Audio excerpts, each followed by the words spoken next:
Welcome back to Nick Lenz's Comic Corner, Classic Class Non-Classics. This is episode number 1350 and Doubleshot number 1244. Yes, 1250. We're reviewing for this one, two finales. This first one is a finale for a writer's run for this book. Doctor Strange by Donny. Volume 2, City of Sin.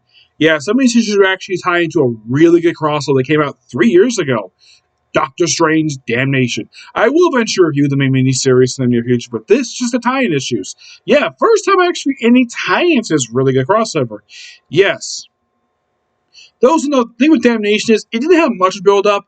It's more of like a after effect of the awfulness that was Secret Empire. Yeah, that crossover was a piece of garbage.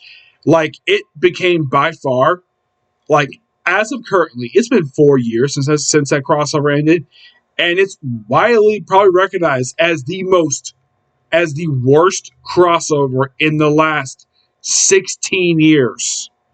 Well, probably 17 years since I've read comics. Yes, it's probably hated more than Avengers Assembled or even Civil War. Like, it's probably almost as hated just as much Civil War 1. Because character's not wondering so much about character. This book has no Nick Spencer. It's all Donny. Things start to look quite interestingly where we see Doctor Strange dyeing his hair. Yes, there's actually a few issues that do tie into the actual events, and then like a couple issues take place right afterwards. Yeah, you see him dyeing his hair, and of course Doctor Strange reveals in here that his hair was actually gray just prior to him basically doing his first year of medical school. Interesting. Now, the strange thing with Doctor Strange is some characters, you get a chance to know what their age are. Doctor Strange, his age is never been revealed. I've talked to Peter Giles about basically Doctor Strange, where he actually trained to be a Sorcerer Supreme for 25 years. How old Doctor Strange is, that it's completely unknown of exactly how old he is because, well, he hasn't aged since the 60s. Yes. Now, aside from that, you have the whole funny bit when it comes to that. And then he gets involved with Damnation, which basically had him bring back Las Vegas and unintentionally Hotel Inferno. And, of course, Mephisto. Now, I don't remember exactly when Mephisto was in prison in Hotel Inferno, but I know the place was actually previously ran by, of all people, Hela. Yeah, she ran the place. And mostly put just basically what Dr. Strange was doing in between some stuff happened in the main story itself. And then in the aftermath of it, of course, during it, he reunited with his estranged wife, Clea. As far as I know, they're not technically married anymore. They mention this in the actual book. When the heck they ended their marriage, I don't know. They actually apparently got married during the start of the Sorcerer Supreme run. That started back in the late 80s and around mid-90s. That's when they officially were recognized as married. But as for when they ended their marriage, it's completely unknown because Marvel never really developed their relationship that much at that point. It's like, once they announced they're married, it's like, no more developing a relationship. No more. Occasional making out sessions, but that's it. Despite the fact that Clea is a smoking hot woman and Doctor Strange would rather sleep with Night Nurse. Or fall in love with a new character, which I'll get to that. So, after being saved by Clea, and of course being helped by Loki and the Scarlet Witch. I'm sure he was happy to see Scarlet Witch because they're really good friends. Loki he couldn't give a damn about because he doesn't like Loki. Which, okay, I get the reason why Devin Coase included Loki here because he was featured part of her story arc. Like, why not? And then in the aftermath, we actually have Clea having a conversation with Doctor Strange. Where, get this, like, okay, tells him like two things. One, shave off his beard, and two, of course, also give himself cleaned up. And two, calls Alita. Yeah, of course, he hasn't spoken to her since the end of the first story arc. And the thing is, Clea kind of hints the fact Doctor Strange may have a thing for her. She, of course, has got no problem with it at all. I mean, she's only met her once prior to this, toward the end of Jason Aaron's on, mind you. Oh, by the way, this collector issue's 386 is 390. Yes, it's been a few years since I read this run. I kind of thought that this run ended with 400. No, it actually ended with this issue, with this original Silver Edition numbering. And, well, Zelda kind of forgives him, but it doesn't go anywhere. As a matter of fact, I don't think even she's even, as far as now, she's not even in the Mark Waid run. Yeah, surprisingly, she's absent from the Mark Waid run, which came right after this, by the way. Mm-hmm. Yep, and also Doctor Strange decided to shave off his beard he's had for a freaking long time. Oh yeah, he shaves off his beard. They have this wonderful, like, thing in the final issue where you have Spider-Man. Yes, Spider-Man appears here, and of course, well, see your dreams. And we have this wonderful sequence of basically we have Doctor Strange shaving his beard down to a mustache, basically saying, "Oh yeah, I'm back to classic Doctor Strange again without the ridiculous beard he's had for quite a while." Now, oddly enough, the artwork for this thing is quite interesting to say the least. Now, most of this book is done by Nico Henderson, who actually does a really good job with this artwork. Yeah, here's him basically when he was dyeing his hair, like, covered with the gray. Yeah, this is actually really good artwork. And then for some strange reason, with the final issue, you have Fraser Irving take over the artwork for the final issue. Now, as far as I know, there has been no explained reason for this at all. Also, in the crossover for Damnation, Doctor Strange did team up with Dormammu for some strange reason. But look, here it is. Like, okay, here's like 390s artwork. And this is the artwork they had at the end of 389. A very drastic change.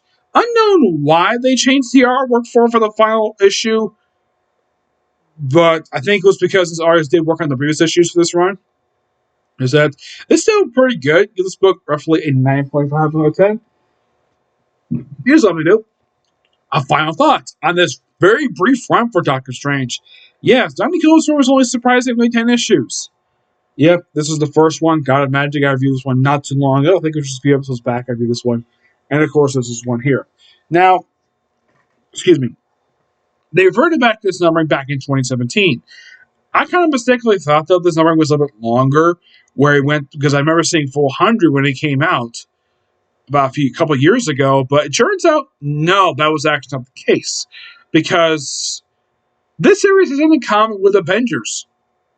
A 90 issue, basically, in the case of Avengers was 690, which was actually 10 issues prior to reaching issue 700. This series is kind of the same way, where they hit the restart button in numbering just prior to hitting 400.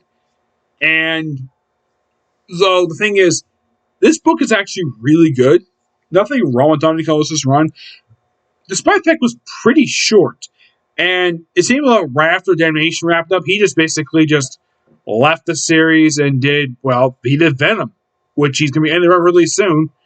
Now, the run itself is not terrible, per se. It's actually really good. I found it to be thoroughly enjoyable, and yes, it did undo something Jason Aaron did, but it's not something personally for me that it bothers me very much at all. No. Like, in the first story, at the end of it, Loki restores Earth's magic, which kind of undoes basically what Jason Aaron was doing during his run, which I'm kind of glad they brought it back because basically get rid of magic was kind of a dumb idea to do. But luckily enough, it wasn't a permanent solution. Thank God for that. And then with him back as Doctor Strange, they're like, okay, we have one issue just leading into a crossover Damnation, which just seems like an After Effect crossover. I will discuss that one and how much that apparently this crossover pokes fun at Secret Empire. All right, so now we're on to another finale. This one for a whole series, A-Force Volume 2, Rage Against the Dying of Light. First of all, I gotta note this cover. This is actually, it's not in fact, yes, they do fire each other as part of Civil War 2 tie-in, but love this cover. Like, the artist who drew this cover, which is the same the artist who did the final issue of this run, by the way. Yes. This is Stephanie Hans. Yeah. This is a great looking cover. And it makes these women so sexy. Nothing wrong with these women sexy. They're all smoking hot women.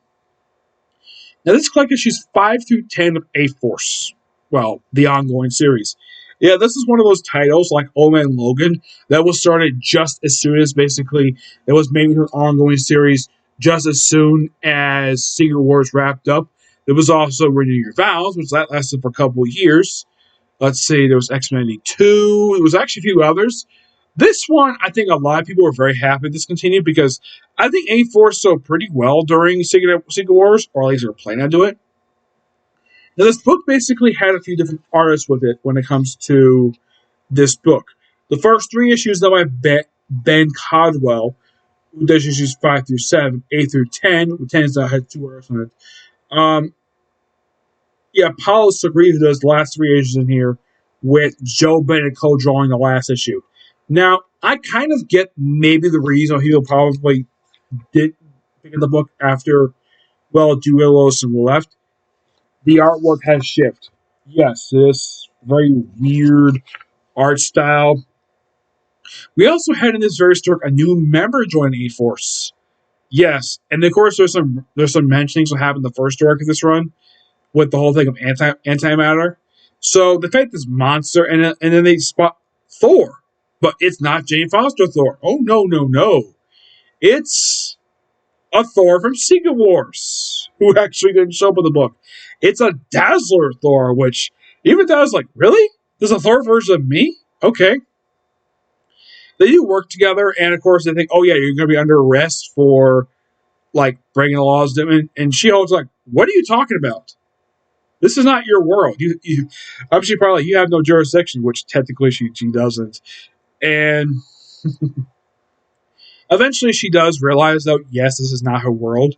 And then it's revealed in here that, oh boy, even to this very day, this was probably a plot thread everybody hated. The whole thing with the Mpox, with the whole thing of Terrigen Mist surrounding the planet since Vincent Infinity, and they reveal that, oh yeah, the Terrigen Mist is killing mutants and sterilizing them.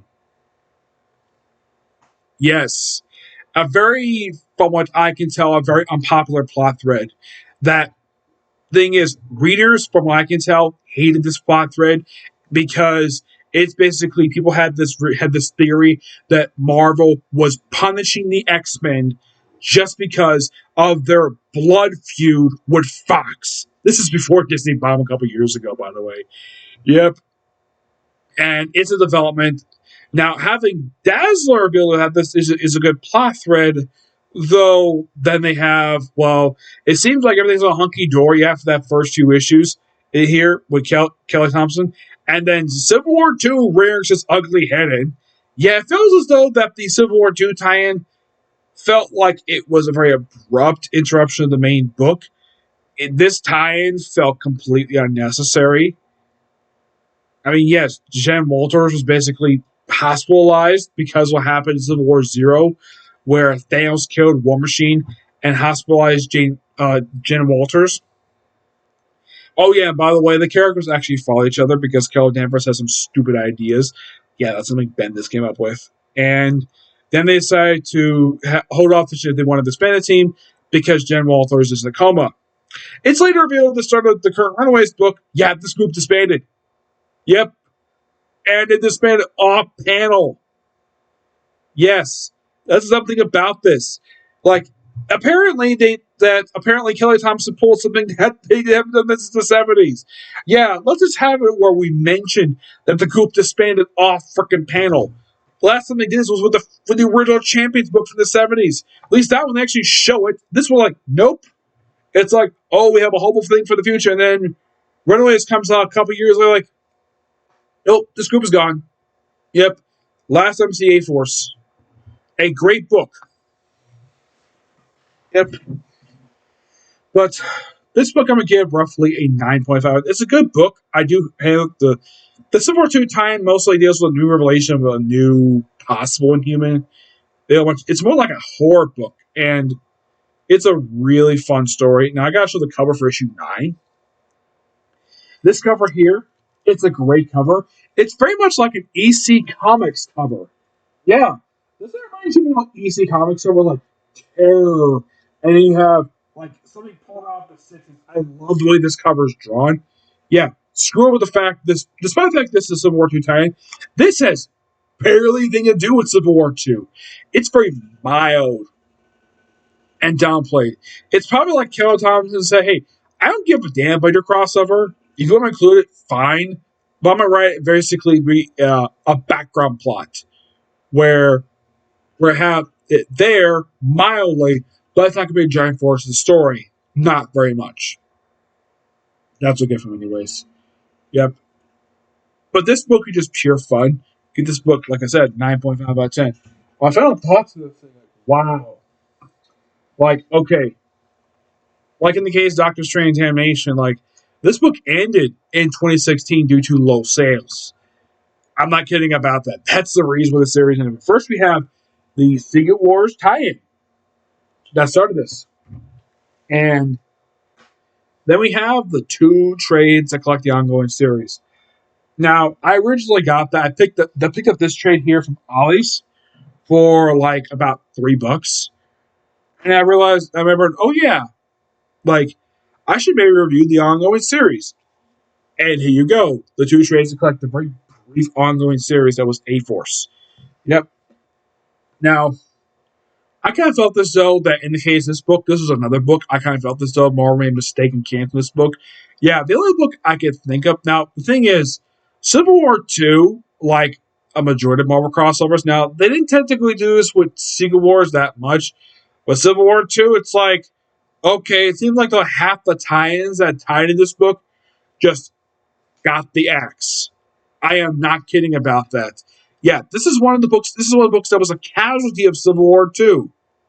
Yes, that's not a joke. She's like half the books basically that tied into this book would just basically just get axed just because of the tie into this particular event. Yeah, these books got canceled thanks to A-Force. Well, not A-Force. Thanks to Civil War II.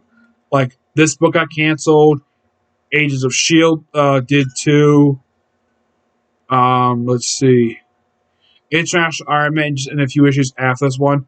Then Iron Man got a relaunch. Mockingbird ended with the storyline. Let's see. New Avengers ended like within like one issue after this crossover wrapped up. I think Patchwork Hellcat, like I mentioned, lasted for a couple more issues before it was canceled. Scarlet Witch managed to last for a very brief period of time before it got canceled. Yeah, some of these other ones lasted for a little bit longer before they either got restarted or they just simply just ended. I'd say like the only books that basically were barely effective in this crossover were just All in Wolverine, the two Captain America books, Deadpool, Miss Marvel. Well, no, we got relaunched. Spider-Man 2089, Spider Woman, not by much less. It got canceled long after this one. Totally Awesome Hulk, Uncanny Avengers.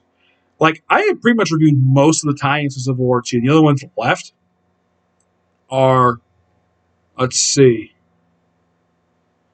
Well, there is Mockingbird, Nova, Patsy Walker, aka Hellcat, Power Man Fist, Raccoon Groot, which this one ended with the crossover. Let's see. Spider Woman, Squadron Supreme, Thunderbolt, Totally Awesome Hulk, Ultimates, Uncanny Avengers, and Venom Space Knight. So I've got a small chunk of titles left to review. There are tie-ins to Civil War 2. Mm-hmm. Yes, I do know for a fact this crossover was not very popular with people. But here's my honest opinion about the crossover. For one thing, it's a lot better than Civil War 1. At least you have Iron Man. You don't have the two people with opposing sides written to be such unlikable characters. At least in the case for Ben, this way he wrote this crossover. It's almost like he basically wrote Civil War 2 to be similar to Civil War 1, but not as bad as Civil War 1. Also, some of the tie-ins actually freaking mattered. Where some of the tie-ins actually picked up right where the main miniseries like left off for some books. Like the other books I could think of that did this were just Iron Man and Canadian Humans. And of course, Guardians basically was important to this one too. Aside from these few books, like a lot of the other books basically tied to this crossover, like just didn't matter at all. Yeah. If you want to think of one book that had nothing to do with this crossover, it was Amazing Spider-Man. Yep. A character who was part of it at the start of the event and then disappeared partway through the event, and no mention of the book exactly what happened to him. Yeah. In case me review wise, thanks to reviewing this book now. Like the other ones left, like I said, are Mockingbird, Nova, Pat's Walker Hellcat, Pirate Fist, Raccoon Groot, Spider Woman, Squad Supreme, Thunderbolt, Total Hulk, Ultimates, and Menace Man. So basically a small handful of books left. Not a lot of them per se, but I'm glad the fact I reviewed most of this crossover already. Despite the fact this crossover, believe it or not, only happened just 5 years ago. Yeah, can you believe it's only 5 years? Wow, that's interesting. And of course, Doctor Strange Issues only came out 3 years ago. Yep. But A-Force is officially done. Yeah, I got no other trades view for that one. So, yeah, that's it for Signal View. Next one is comic book history. Okay? Next video. Bye.